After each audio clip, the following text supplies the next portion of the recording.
bienvenue sur la chaîne Métamorpho et dans cette vidéo tu vas apprendre des clés pour méditer la Bible avec efficacité. Sois le bienvenu. Regardez ce qui est dit et regarde ce qui est dit dans Psaume chapitre 1 verset 2 qui trouve, heureux celui qui trouve son plaisir dans la loi de l'Éternel et la médite jour et nuit. Et vraiment ce mot méditer, j'aimerais rester un petit peu en hébreu. Ça se dit littéralement tramer. Tramer. Alors tramer, qu'est-ce que ça veut dire? C'est pas quelque chose qu'on fait actuellement, mais c'est vraiment un terme de couture. C'est l'idée de construire un tissu, action de réfléchir et de croiser des fils afin de faire quelque chose qui ressemble à une couture, à une toile, tout du moins. Et vraiment ce terme-là, ça me parle justement de ce qu'est méditer. Méditer, c'est pas juste lire, mais c'est vraiment prendre des temps d'arrêt pour venir comme croiser dans sa tête des mots, croiser, réfléchir, construire quelque chose, arriver à construire quelque chose.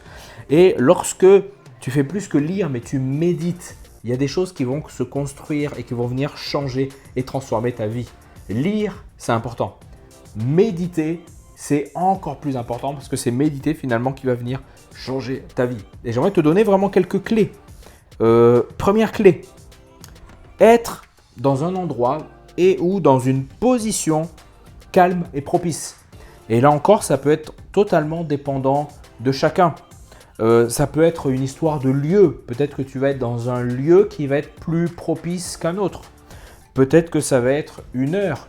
Il y en a certains qui sont plus du matin ou plus du soir. Et dans ce cas-là, ça sera à toi de définir, en tout cas, un endroit où tu vas être à l'aise et où ton esprit va être prêt à vraiment pouvoir entendre aussi le Saint-Esprit te parler. Et il y a aussi l'ambiance.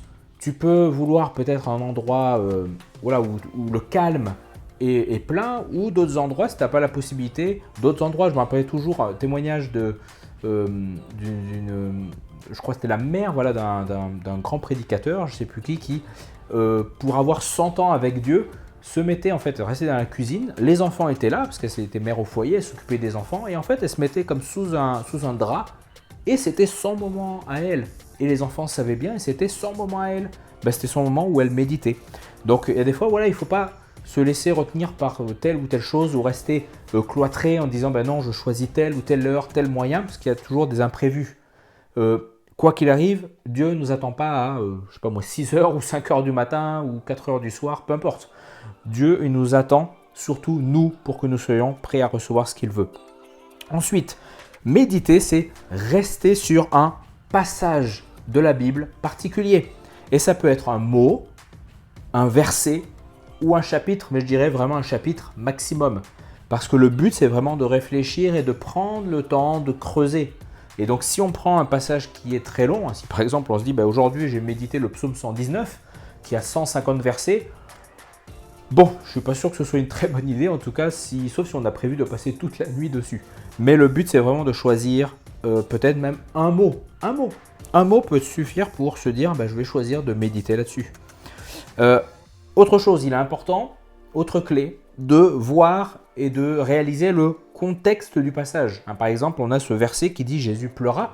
Mais on pourrait se dire, c'est à cause de quoi? Est-ce qu'il pleure par rapport à quelque chose qui le rend triste sur une situation religieuse? Est-ce que c'est lié à quelqu'un qui est mort? Est-ce que c'est lié à un événement particulier? Et on réalise que c'est lié à finalement quelqu'un qui était très proche de lui, qui était Lazare.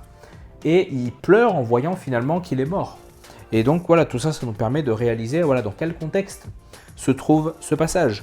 Il est important aussi de réaliser l'importance de lire plusieurs passages et plusieurs versions de la Bible. Ce que signifient les versions, c'est qu'il existe ce qu'on appelle des traductions. Les Bibles n'ont pas été, au départ, les textes originaux n'ont pas été écrits en français, mais ils ont été écrits en hébreu, en araméen concernant l'Ancien Testament, et puis en grec concernant le Nouveau Testament, principalement en tout cas.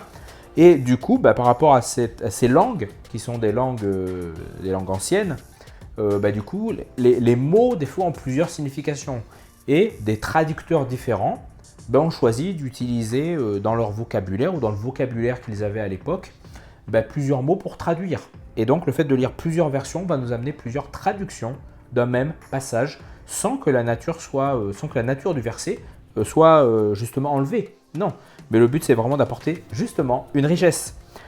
Et ensuite, autre clé, regardez les mots originaux en grec ou en hébreu pour plus de précision. Là aussi, je ne dis pas qu'il faut forcément, même s'il existe, des cours d'hébreu, des cours de grec. Il y en a partout dans plein de facultés, il y en a, et je dirais qu'il ne faut pas aller à ce niveau-là. Moi-même, je ne suis pas un érudit grec, je ne suis pas quelqu'un qui connaît l'hébreu sur le bout des doigts, je serais même incapable de parler hébreu ou de parler grec. Vous inquiétez pas. Par contre, il y a des bibles, notamment sur Internet, et des applications, comme par exemple Top Bible ou Enseigne-moi, qui proposent la possibilité donc de pouvoir, en pointant sur un passage, donner les mots grecs, notamment avec ce qui s'appelle les numéros strong, de pouvoir donner la signification d'un mot et d'avoir comme ça une richesse plus importante. Je donnais l'exemple tout à l'heure avec le verbe devoir méditer. Le mot méditer dans le passage Psaume 1, verset 2, on voit que du coup ça nous donne cette idée de tramer. Et enfin, dernière chose, laissez le Saint-Esprit parler. Et tout ça aussi, ça demande ce fameux temps calme et propice. Pourquoi ? Parce que le Saint-Esprit doit laisser vraiment une empreinte dans nos vies. Et pour ça, ce lieu est important. Mettre aussi, tout à l'heure je parlais d'ambiance, ça peut être mettre de la louange, ça peut être mettre une musique particulière. Bref, c'est être dans un moment où on sait que Dieu peut nous parler. Donc voilà quelques clés. Et vous pouvez avoir l'exemple, je termine par là. Si je prends par exemple Galates 5, 13, frères et sœurs, c'est à la liberté que vous êtes appelés, seulement ne faites pas de cette liberté un prétexte pour suivre les désirs de votre nature propre. Au contraire, soyez par amour serviteurs les uns des autres. Et ce qu'on voit par exemple dans ce passage, vous pourrez retrouver donc la prédication complète que j'ai pu faire donc à l'église Source de Vie à Limoges, dans le lien que je vous mettrai. Mais on voit par exemple qu'il y a le mot liberté, le mot serviteur, c'est étonnant de voir dans un seul verset deux opposés. La liberté, c'est vraiment la notion d'un esclave qui est libre, qui est devenu libre. Et on a serviteur qui littéralement veut dire être esclave. Soyez par amour esclaves les uns des autres. Donc on pourrait se dire waouh, et finalement ça amène une richesse parce que la liberté, si elle est faite de n'importe quelle manière, est une fausse liberté. Si je suis libre de tout faire, finalement, je me rends souvent esclave de tout.